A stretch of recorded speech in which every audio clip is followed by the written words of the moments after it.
자, 19절 말씀을 보겠습니다. 자, 15절로 18절에서 바울은 죄의 종이었던 우리가 교훈의 본에 넘겨짐을 받아 의의 종으로 변화되는 위대한 변화를 경험한 자들이었다라고 하였습니다. 이제 그는 이 위대한 변화를 경험한 우리들이, 의의 종이 된 우리들이 이제는 어떤 자세로 그 삶을 살아가야 하는가라는 것을 설명하고자 합니다. 19절 말씀을 보십시오. 너희 육신이 연약함으로 내가 사람의 예대로 말하노니. 여기 육신, 사르스는 타락하여 분별력이 부족한 인간이다. 분별력이 없는 인간이다 라는 의미입니다. 여러분, 사람이 타락하면 바로 사라지는 것이 영적 지각입니다. 그러니까 이 말은 로마 성도들이 영적으로 아직 어린아이 상태라 심오한 영적 진리를 이해하는 데 한계가 있어서 죄의 종과 의의 종이 된 인간의 상태를 사람의 예, 즉 당시의 노예 제도를 사용하여 쉽게 설명했다는 말씀입니다. 죄의 통치나 의의 통치 모두 독재성과 전제성이 있습니다. 그러니까 죄만 전제성이 있는 것이 아니라 의도 전제적으로 성도를 통제하고 주관하기를 원한다는 것입니다. 다만 그 성격과 열매가 다를 뿐입니다. 고린도후서 5장 14절을 보십시오. 그리스도의 사랑이 우리를 강권하시는도다. 여기 강권하다라는 말은 엄청난 압력을 받다. 그렇게 하도록 엄청난 압력을 받다라는 뜻입니다. 그러니까 바울이 이방인의 사도로 사역을 하는 데 있어서 자신의 지혜로 한 것이 아니라 그리스도의 사랑의 강권, 그리스도의 사랑의 엄청난 압력에 의하여 이방인의 사도로 사역을 했다라는 것을 의미합니다. 하지만 그것은 공포의 압력이 아니라 사랑의 압력이었습니다. 사랑하는 여러분, 우리는 죄의 통치뿐만 아니라 의의 통치도 전제적이며 독재적이라는 사실을 알아야 합니다. 우리는 과거 죄에게만 노예가 되었던 것이 아니라 의에게도 노예가 되었다는 사실을 알아야 합니다. 하나님은 자신의 이름을 질투라 이름하는 여호와라고 말씀하셨습니다. 또한 그분은 우리의 남편이십니다. 여러분, 어느 남편이 자기 아내를 다른 남자와 나눠 갖겠습니까? 이러한 원리, 죄의 종과 의의 종이 된 원리를 설명하기 위한 사람의 예, 설명하기에는 당시 노예 제도가 아주 적합하였기 때문에 사도 바울은 당시 노예 제도를 통하여 사람이 두 주인을 섬길 수 없다. 한 노예가 두 주인을 섬길 수 없다고 설명하였던 것이었습니다. 19절 하반절 말씀을 보십시오. 전에 너희가 너희 지체를 부정과 불법에 내주어 불법에 이른 것 같이. 여러분, 이 말씀은 우리가 죄의 종으로 우리 지체를 죄에게 내주었을 때 마침내 어떤 상태에 이르게 되었는가를 보여주는 말씀입니다. 여기 내주다라는 단어 파리스테미는 반드시 이해해야 하는 단어입니다. 이는 제물로 봉헌하다, 처분에 맡기다, 군대에 입대하여 자신을 지휘관과 나라를 위해 전적으로 바치다라는 의미입니다. 제가 기억이 안 나서 그러는데 군인을 뭐라고 그러죠? 뭐라고 그러죠? 군인을 무슨 물품이라고 그러죠? 국가 비품인 거죠. 예를 들자면 용어가 생각이 안 납니다. 예. 또 부정, 악하, 다르시아는 부패함, 온전하지 못함, 더러워지고 오염됨이라는 뜻이고, 불법, 아노미아는 하나님의 생명의 원리, 창조의 원리인 율법을 파기한 상태라는 뜻입니다. 우리 지체를 죄에게 봉헌했던 우리의 옛 상태를 가장 잘 설명해주는 단어가 바로 부정과 불법입니다. 하나님 앞에서 온전하지 못하고 더럽고 가증하며 불법 무도하여 무질서하고 혼란한 상태. 이것이 바로 우리 지체를 죄에게 봉헌했던 우리의 과거의 실체입니다. 이런 인간의 실존을 율법은 부정한 짐승, 나병 환자, 유출병자, 주검, 사체 등으로 표현하고 있습니다. 사랑하는 여러분, 아무리 많은 공부를 하고 아무리 큰 부와 권력을 소유했다 할지라도 하나님을 떠난 인간은 본질적으로 하나님 앞에 부정하고 불법한 존재에 불과합니다. 우리의 삶의 영역이 황폐해지고 열매가 기한 전에 떨어지고 고통과 고난이 끊이지 않는 것은 바로 이 생명의 원리, 창조의 질서를 어겨서 우리가 하나님 앞에 불법하고 부정한 존재가 되어버렸기 때문입니다. 하나님의 영광을 위해 사용하도록 내어주신 우리의 지체를 창조의 질서대로 사용하지 않고 죄에게 내어주기 때문에 우리의 지체가 한없이 단식합니다. 그리고 우리의 삶의 무대인 환경도 우리의 유익과 하나님의 영광을 위해서 주신 우리의 환경도 우리 그 주체인 우리가 그것을 죄를 위해 사용함으로 말미암아 말할 수 없이 단식합니다. 여러분, 우리의 지체가 우리의 지체와 우리의 환경이 탄식하면 그것이 마침내 우리의 유익을 위하여 일해 주겠습니까? 그것은 마침내 우리의 유익을 위해 일해 주지 않습니다. 로마서 8장 19, 22절을 보십시오. 피조물이 고대하는 바는 하나님의 아들들이 나타나는 것이니 피조물이 허무한 데 굴복하는 것은 자기 뜻이 아니요 오직 굴복하게 하시는 이로 말미암음이라. 그 바라는 것은 피조물도 썩어짐의 종노릇한 데서 해방되어 하나님의 자녀들의 영광의 자유에 이르는 것입니다. 피조물이 다 이제까지 함께 탄식하며 함께 고통을 겪고 있는 것을 우리가 아느니라. 하나님께서 당신의 영광을 위해 사용함으로 말미암아 결과적으로 우리에게 유익이 되도록 우리에게 주신 우리의 지체와 온 세상 만물을 타락한 인류가 죄에게 내어줌으로 말미암아 그것들이 허무한 데 굴복하고 썩어짐의 종로를 타는 것에 한없이 탄식하고 있다는 말씀입니다. 그래서 우리의 지체와 우리의 온 피조물은 다시 그것들을 하나님의 영광을 위해 사용할 거듭난 하나님의 자녀들이 이 땅에 나타나기를 간절히 소망하고 있다는 말씀입니다. 사랑하는 여러분, 이렇게 우리는 죄의 종이었던 우리가 하나님의 전적인 은혜에 의하여 진리의 교훈에 넘겨짐으로써 죄로부터 해방되어 의에게 종이 되었습니다. 그러므로 이제 우리는 우리 지체를 더 이상 죄의 종으로 내주어 부정과 불법에 이르게 할 것이 아니라 의에게 종으로 내주어 거룩함에 이르게 하는 자들이 되어야 합니다. 하나님의 의가 우리의 주인이 되어 우리를 마음대로 하시도록 우리의 지체를 내어드림으로써 우리라는 존재가 하나님이 받으실 수 있는 거룩한 존재, 하나님을 향해 구별된 성결한 존재가 되도록 해야 한다는 말씀입니다. 여러분, 이것은 어떤 호소나 부탁이나 간청이 아닙니다. 이것은 사도를 통하여 이 위대한 변화를 경험한 자들에게 주시는 하나님의 어미로운 명령입니다.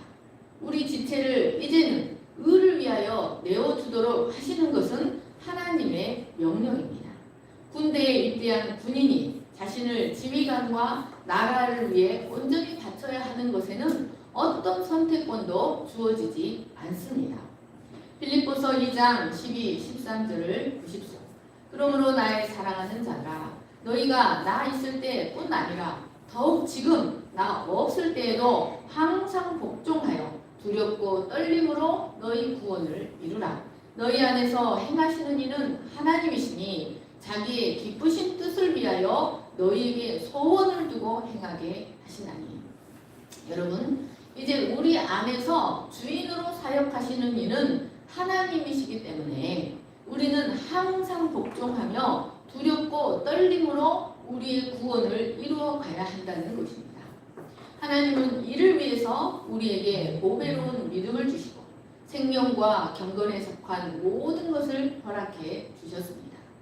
그런데 만약 구원 이후에도 여전히 자신의 지체를 죄에게 내어주고 의에게 내어주는 삶을 살지 않는다면 그는 맹인입니다. 자신이 어떤 자인지 전혀 알지 못하는 맹인에 해당됩니다. 베드로후서 1장 4절을 보십시오. 이로써 그 보배롭고 지극히 큰 약속을 우리에게 주사 이 약속으로 말미암아 너희가 정욕 때문에 세상에서 썩어질 것을 피하여 신성한 성품에 참여하는 자가 되게 하려 하셨느니라.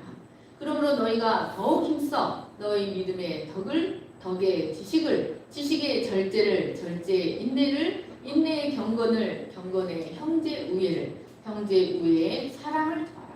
이런 것이 너희에게 있어 흡족한즉 너희로 우리 주 예수 그리스도를 알기에 게으르지 않고 열매 없는 자가 되지 않게 하려니와 이런 것이 없는 자는 맹인이라. 멀리 보지 못하고 그의 옛 죄가 깨끗하게 된 것을 잊었느니라. 이제 우리는 우리의 지체를 하나님께 드리는 삶을 살아야 한다는 것입니다. 그러므로 은혜가 더한 곳에 죄가 더한다는 말을 할 수 없다는 말씀입니다. 그런데 19절 말씀을 다시 보십시오.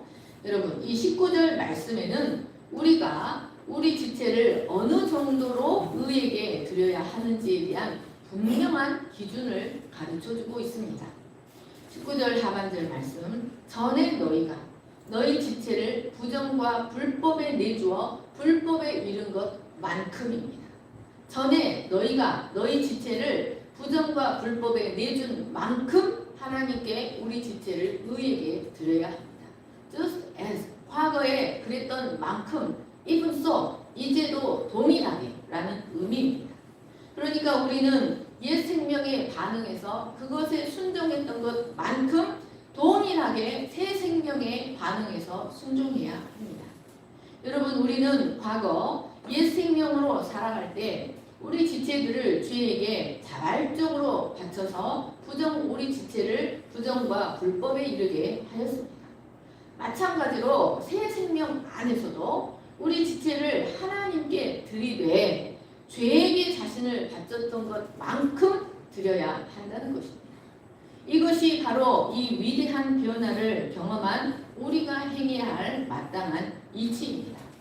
여러분, 우리가 과거 우리의 시간과 에너지와 물질과 마음을 우리가 옳다고 믿는 것들에 또 우리의 죄악된 즐거움을 위해서 그리고 자신의 성공을 위해서 그런 것들을 얼마나 헌신적으로 내어주었는지를 한번 생각해 보십시오.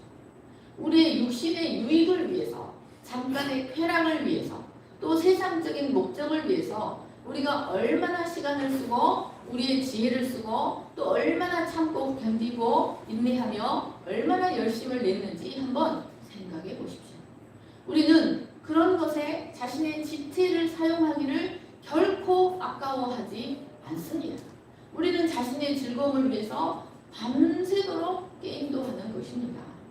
동일하게 이제 우리는 그만큼 우리의 지체를 하나님께 내어드리는 것에 결코 아까워하지 않아야 합니다. 또 하나님이 원하시는 거룩한 성도가 되는데 우리의 지혜를 쓰고 인내를 하고 열심을 내는 것에 아까워하지 않아야 합니다. 하나님은 우리에게 온 마음과 힘과 뜻을 다해 하나님을 사랑하라고 말씀하셨습니다. 그런데 여러분, 엄밀하게 자신을 살펴보십시오. 그런데 우리는 육신의 것과 영의 것 사이에서 선택의 기로에 서게 되면 아주 기꺼이 영의 것을 포기해버립니다. 조금만 피곤하면 육신의 일을 하는 데는 조금 피곤해도 참고 견디면서 하나님을 위해 자신의 시간을 쓰고 에너지를 쓰고 영의 것을 선택하는 데는 조금만 피곤하면 포기해버립니다. 하지만 우리는 just as 죄에게 자신을 드렸던 것처럼 이분서 의에게도 그만큼의 열정으로 자신을 드려야 합니다. 바울은 거듭나지 않은 사울이었을 때 기독교를 박해하되 최선을 다해 박해했습니다. 그는 천성적으로 자기가 옳다고 믿는 일에 건성으로 하는 법이 없었습니다. 그런데 이런 그가 회심하여 바울이 되었을 때 그는 하나님을 위해 어느 정도로 헌신했습니까? 죄에게 그랬던 것처럼 동일한 열정과 동일한 에너지를 가지고 하나님과 복음을 위해 헌신했습니다. 여러분, 이것이 바로 하나님이 우리에게 요구하시는 것입니다. 하나님은 우리에게 있는 것을 받기를 원하십니다. 당신의 전능하시고 선하신 계획을 따라 하나님 자신이 우리 각자에게 주셨던 그 은사, 그 지체들을 가지고 헌신하기를 원하셨습니다. 죄에게 시간을 드렸던 만큼 하나님께 시간을 드리기를 원하시고, 죄에게 에너지를 드렸던 만큼 하나님께 에너지를 드리기를 원하시는 것입니다. 우리는 우리의 지체들을 옛 생명에 적용했던 것처럼 새 생명에도 적용해야 합니다. 여러분, 그러면 우리의 지체가 죄에게 우리 지체를 드릴 때는 그 지체들이 탄식했지만 이제는 그 우리의 지체가 그것들을 하나님께 드릴 때 한없이 즐거워하고 행복해 한다는 것입니다.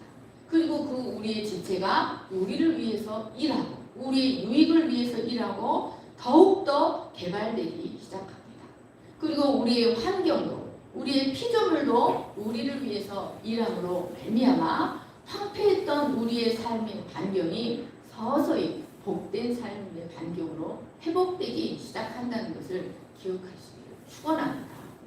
뿐만 아니라 죄에게 우리의 지체를 드렸던 삶은 마침내 우리를 점점 비열하고 점점 부정하고 점점 무법한 자가 되게 했지만 우리 의에게 우리 지체를 드리는 삶은 우리를 점점 바르고 점점 존귀하고 점점 진실하며 의로운 자, 아름다운 자가 되어져 가게 합니다. 의의 종이 되는 삶에는 결코 꼬임이나 왜곡됨이나 비루함이나 부패함이 없습니다. 의에게 자신의 지체를 드리는 삶은 우리를 점점 하나님께로 온전히 구별되어진 거룩한 상태가 되어져 가게 합니다. 여러분, 이를 위해서 하나님이 우리를 부르셨습니다. 이를 위해서 예수님께서 그렇게 십자가에서 진리되어 주셨던 것이었습니다. 20절 말씀을 보십시오. 너희가 죄의 종이 되었을 때에는 의에 대하여 자유로웠느니라. 여러분, 이 말씀은 우리가 죄 아래 있을 때 우리 삶의 진상이 무엇이었는가를 평가하는 말씀입니다. 우리가 죄의 종이 있을 때 우리의 삶의 진상은 의에 대하여 자유로운 삶입니다. 의에 대하여 자유롭다는 말은 마음대로 해도 된다는 말이 아니라 의에 대하여 죽어있는 삶이었다라는 뜻입니다. 하나님의 의가 왕노릇하지 못하는 삶이었다. 의의 제재를 받거나 다스림을 받거나 인도되지 못하는 삶이었다라는 의미입니다. 한마디로 의에 대하여 죽어있었다라는 의미입니다. 여러분, 우리가 죄에 대하여 자유롭게 된 이유가 무엇입니까? 우리가 죄에 대하여 자유롭게 되고 죄가 더 이상 우리를 주관하지 못하게 된 것은 우리가 죄에 대하여 죽었기 때문입니다. 우리가 죄에 대하여 죽었기 때문에 우리가 죄에 대하여 자유롭게 된 것입니다. 마찬가지로 의에 대하여 자유로운 삶은 의에 대하여 죽어있는 삶입니다. 그때 우리는 힘써 하나님의 의에 복종하지 아니하고 자기 의를 세웠고 힘써 하나님의 의가 우리를 구속하고 속박하고 제한하는 것을 거부했습니다. 이렇게 우리는 죄 아래 있을 때 의에 대하여 절대적으로 자유로웠는데 이것을 한마디로 말하면 전적으로 악했다는 의미입니다. 여러분, 이 의는 사람들이 생각하는 공의로, 올바름, 공정함 같은 것이 아닙니다. 그런 것들은 어디까지나 사람의 의요, 성경은 이것을 더러운 옷이라고 표현합니다. 여러분, 이런 의는, 사람의 의는 하나님의 생명, 하나님의 통치와는 전혀 관계가 없습니다. 심지어 하나님은 사람의 의를 매우 싫어하십니다. 빌립보서 3장 7절 말씀을 보십시오. 그러나 무엇이든지 내게 유익하던 것을 내가 그리스도를 위하여 다 해로 여길 뿐더러 또한 모든 것을 해로 여김은 내 주 그리스도 예수를 아는 지식이 가장 고상하기 때문이라. 내가 그를 위하여 모든 것을 잃어버리고 배설물로 여김은 그리스도를 얻고 그 안에서 발견되려 함이니 내가 가진 의는 율법에서 난 것이 아니요 오직 그리스도를 믿음으로 말미암은 것이니 곧 믿음으로 하나님께로부터 난 의라. 바울은 여기서 과거의 자기의 의와 지금 갖고 있는 하나님의 의를 비교하고 있습니다. 그는 과거 자신이 의라고 생각하며 자랑스럽게 여겼던 것들을 지금 하나님의 의를 발견하고 나니 그것을 지금 무엇이라고 말합니까? 과거 그는 자신의 율법의 의를 매우 자랑스럽게 여겼습니다. 그러나 오직 그리스도를 믿는 믿음으로 말미암는 하나님의 의를 발견하게 되었을 때 그가 자랑스럽게 여겼던 자신의 의가 오히려 자신을 해롭게 하는 배설물이라는 사실을 깨닫게 되었습니다. 여러분, 배설물이 뭡니까? 똥입니다. 똥, 쓰레기, 분토라는 것입니다. 예수님은 우리가 인간의 의가 얼마나 보잘것없는지를 깊이 깨닫고 하나님의 의에 대하여 목말라 하는 자들이 복이 있다고 말씀하셨습니다. 하나님의 자기 의를 버리고 하나님의 의의 통치를 사모하는 자들, 하나님의 의에 제재를 받기를 원하는 자들, 하나님의 의로 인도함을 받는 것에 목말라 하는 자들이 진정으로 복 있는 자요. 그런 자들이 마침내 하나님으로부터 배부름의 축복을 받게 될 것이다 라고 말씀하십니다. 배부름의 축복이라는 것은 모든 것에 부족함이 없는 삶, 진정한 만족의 삶을 사는 삶입니다. 여러분, 사람이 의에 대하여 자유롭다는 것은 의에 대하여 죽어있는 삶이었다. 한마디로 하나님의 생명의 영역 바깥에 있는 삶, 죄악된 삶, 악한 삶이었다는 것을 의미합니다. 21절 말씀을 같이 읽겠습니다. 시작. 너희가 그때 무슨 열매를 얻었느냐? 이제는 너희가 그 일을 부끄러워하나니 이는 그 마지막이 사망이라. 여러분, 바울은 의에 대하여 전적으로 자유로운 삶을 세 가지로 정의합니다. 첫째는 아무런 열매가 없는 삶이다. 둘째는 부끄러운 수치스러운 삶이다. 세 번째는 그 마지막이 사망입니다. 하나님과 영원히 단절되는 삶이다 라고 설명하고 있습니다. 첫째로 너희가 그때 무슨 열매를 얻었느냐? 아무런 열매가 없었다라는 의미입니다. 여러분, 열매가 없었다는 말은 나 자신에게 아무런 유익이 되지 못하는 삶이다. 하나님의 의의 통제를 받지 않고 그 하나님의 의에 대하여 자유로운 삶은 사실 나에게 아무런 유익이 되지 않는다라고 말할 수 있습니다. 여러분, 성경에 이런 아무런 열매 없는 삶, 자신에게 아무런 유익이 되지 않는 삶을 살았던 대표적인 예가 바로 솔로몬입니다. 여러분, 그는 자신의 마지막에 무엇이라고 고백하는지 한번 들어보십시오. 전도서 1장 2절 전도자가 이르되 헛되고 헛되며 헛되고 헛되니 모든 것이 헛되도다.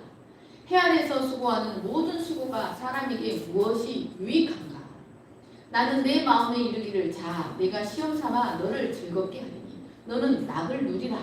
내가 내 마음으로 깊이 생각하기를 내가 어떻게 하여야 내 마음을 지혜로 다스리면서 술로 내 육신을 즐겁게 할까? 내가 어떻게 하여야 천하의 인생들이 그들의 인생을 살아가는 동안 어떤 것이 선한 일인지를 알아볼 때까지 내 어리석음을 꼭 붙잡아 둘까 하여 나의 사업을 크게 하였노라. 내가 나를 위하여 집들을 짓고 포도원을 일구며 여러 동산과 과원을 만들고 그 가운데 각종 과목을 심었으며 나를 위하여 수목을 기르는 산림에 물을 주기 위하여 못들을 팠으며 남녀 노비들을 사기도 하였고 나를 위하여 집에서 종들을 낳기도 하였으며 나보다 먼저 예루살렘에 있는 모든 자들보다 내가 소떼와 양떼의 소유를 더 많이 가졌으며 은금과 왕들이 소유한 보배와 여러 지방의 보배를 나를 위하여 쌓고 또 노래하는 남녀들과 인생들이 기뻐하는 처첩들을 많이 두었노라. 내가 이같이 창성하여 나보다 먼저 예루살렘에 있던 모든 자들보다 더 창성하니 내 지혜도 내게 여전하도다.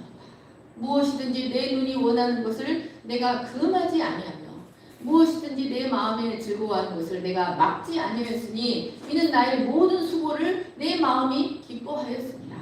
이것이 나의 모든 수고로 말미암아 얻은 몫이로다. 그 후에 내가 생각해 본즉 내 손으로 한 모든 일과 내가 수고한 모든 것이 다 헛되어 바람을 잡는 것이며 해 아래서 무익한 것입니다. 여러분, 그는 술을 마시면서도 지혜를 놓지 않고자 애썼습니다. 그는 선한 일을 살아있는 동안 선한 일을 하고자 힘써 어리석음을 붙잡았습니다. 그는 무엇이 인생들에게 유익할까 생각하여 힘써 궁전을 짓고 힘써 사업을 일으키며 자기를 위해 할 수 있는 것은 모든 것을 하면서 말할 수 없는 부유를 누렸습니다. 그러나 이 모든 일 후에 얻은 결론은 그것들이 하나도 나에게 유익이 되지 않는다는 것이었습니다. 이는 바울이 너희가 그때 무슨 열매를 얻었느냐라고 하는 것과 같습니다. 히브리서 기자는 이러한 삶을 아주 잠시 단지 죄악의 낙을 누리는 삶에 불과하다라고 말하고 있습니다. 여러분, 그러면 도대체 어떤 삶이 나에게 정말로 유익하고 가치가 있는 삶인가 하는 것입니다. 도대체 어떻게 살아야 내가 하나님 보시기에 열매 있는 삶이 될 것인가 하는 것입니다. 여러분, 내 삶이 과연 하나님 보시기에 열매 있는 삶인가, 그리고 내 삶이 정말 나에게 유익이 되는 삶인가를 알아보는 시금석 세 가지가 있습니다. 첫 번째, 내 삶이 현재 나에게 진정한 만족을 주는가, 내 삶에 나의 내면에 진정한 평안과 안식이 있는가 하는 것입니다. 여러분, 우리가 무엇을 하든 우리 속에서 진정한 안식이 있고 평안이 있다면 그것은 나에게 유익이 되는 삶입니다. 그것이 나에게 하나님 앞에 열매 있는 삶입니다. 그런데 무언가를 열심히 하는데도 내 마음에 안식이 없고 내 마음에 평안이 없다면 그것은 똑같은 일을 할지라도 나에게 유익이 되지 않는 삶이고 하나님의 의에 다스림을 받지 않는 삶입니다. 내가 주체가 되어서 사는 삶일 뿐입니다. 사람들은 자신의 내면에 참된 안식, 참된 만족, 행복감을 찾기 위해 끊임없이 갈망합니다. 이렇게 하면 내 마음에 안식이 찾아올까? 저렇게 하면 내 마음에 행복과 만족감이 찾아올까? 라고 끊임없이 갈망합니다. 그러나 여러분, 인간은 그리스도 안에서 안식을 찾기 전까지는 결코 안식을 누리지 못합니다. 의의 통치를 받기 전까지는 아무리 많은 돈을 갖고 아무리 많은 공부를 하며 아무리 큰 권력을 갖는다 할지라도 거기에는 진정한 안식이 없는 것입니다. 우리는 오직 예수 그리스도의 의의 통치 안에서만 진정한 만족과 행복감을 찾을 수 있다는 것을 기억하시기를 축원합니다. 둘째로, 내 삶이 계속해서 나에게 소망을 보양시켜 주는가, 내 삶에 계속해서 삶에 대한 열정을 보양시켜 주는가, 그리고 나를 진정으로 성장하게 하는가, 내 삶을 내 자신이 나에게 자존감을 주고 정체감을 주고 내 자신의 삶에 대한 열정과 내 삶이 가치 있는 삶이라는 소망을 갖게 하는가를 생각해 봐야 합니다.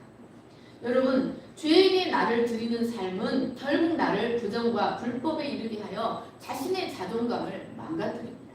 아무리 열심히 살아도 여러분 자존감이 낮아질 뿐입니다. 그러나 의에게 나를 드리는 삶은 나를 계속해서 거룩으로 앞으로 나아가게 하시고 내 속에서 성령이 나를 계속해서 하나님의 자녀라고 보증해 주시고 인증해 주시고 붙들어 주시기 때문에 여러분 의의 통치를 받는 삶은 나의 삶에 대한 가치를 계속해서 발견하게 합니다. 내가 소중한 자, 좀 실수했어도 괜찮아. 더 잘할 거야. 하나님이 너를 또 어떻게 더 이끌어 가실지 몰라 라고 내 삶에 대한 열정을 계속해서 보양시켜주고 나 자신의 가치를 고치시켜 주는가. 이것이 열매 있는 삶인지 열매 없는 삶인지를 분간해주는 시금석이 됩니다. 여러분, 의에게 나를 드리는 삶은 내 지체의 역량이 최대로 발휘되는 복된 삶을 살아가게 하신다는 것을 기억하시기를 축원합니다. 그래서 그리스도 예수 안에 있으면 나의 겉사람은 설령 점점 후패할지라도 나의 속사람은 점점 새로워지는 은혜를 경험하게 됩니다. 셋째로 내 삶의 방식이 훗날 나의 종말에 진정으로 도움이 될 것인가 하는 것이 내 삶을 평가하는 기준이 됩니다. 여러분, 내가 장차 너무 늙어서 아무것도 할 수 없는 순간이 되었을 때 지금껏 나의 살아온 내 삶이 나에게 도움이 될 것인가? 내가 마침내 죽음의 침대에 눕게 되었을 때 그 무엇도 그 누구도 나를 도울 수 없는 형편이 되었을 때 지금껏 살아온 나의 삶이 나에게 어떤 도움이 될 것인가? 나에게 어떤 의미가 될 것인가 하는 것이 내 삶이 열매 있는 삶인가 열매 없는 삶인가를 판가름하는 시금석이 될 것입니다. 여러분, 솔로몬이 나를 위하여 나 자신을 위해 힘쓰고 나 자신을 위해 애쓰고 힘써 자기의 의를 세우고 하나님의 의에 복종하지 않는 삶을 살고 죄의 주관 아래서 삶을 살았더니 이 모든 것의 마지막에 헛되고 헛되며 헛되고 헛되니 헛되고 헛되도다 라는 것을 발견하게 되었습니다. 아무런 열매 없는 삶, 유익이 없는 삶이었습니다. 두 번째, 세 번째는 다음 주에 듣도록 하겠습니다. 제가 기도하겠습니다. 사랑과 은혜가 풍성하신 하나님 아버지, 구스인이 그 피부를 표범이 그 반점을 결코 없앨 수 없는 것처럼 죄의 종인 인간이 그의 노력으로는 결코 의의 종이 될 수 없지만 하나님은 우리를 예정하시고 선택하셔서 우리를 진리의 교훈에 넘기심으로 우리는 죄의 종에서 의의 종으로 변화되는 이 놀라운 변화, 위대한 변화를 경험하게 되었습니다. 이런 우리에게 하나님은 무엇을 얼마만큼 요구하십니까? 우리가 죄에게 자신을 드렸던 만큼 우리의 육신의 즐거움을 위해서, 우리 육신의 성공을 위해서, 자기를 위해서 우리의 지체를 드렸던 만큼 하나님께 드리기를 원하십니다. 죄에게 우리의 지체를 드렸을 때에는 우리의 삶의 환경이 탄식하고 우리의 지체들이 탄식하였지만 이제 우리의 지체를 하나님께 드릴 때 하나님이 먹든지 마시든지 무엇을 하든지 하나님의 영광을 위해 살아갈 때 우리의 지체는 기뻐하고 우리를 위하여 생명의 열매를 맺어서 하나님께 영광이 되게 할 것입니다. 하나님 아버지, 이제 우리가 죄 아래 있지 아니하고 그 아래 있으며 하나님의 전적인 의의 통치 아래 있다는 사실을 깨닫고 우리 자신을 하나님께 드리기를 힘쓰는 자들이 되게 하여 주시옵소서. 그래서 내일은 오늘과 다르고 또 모레는 내일과 다르고 내년은 올해와 다른 성령의 새롭게 하시는 계속해서 새롭게 하시는 은혜로 말미암아 우리의 겉사람은 후패할지라도 우리의 속사람은 날로 새로워져서 더욱더 하늘에 가까워지는 그런 사람들이 될 수 있도록 우리를 축복하여 주시옵소서.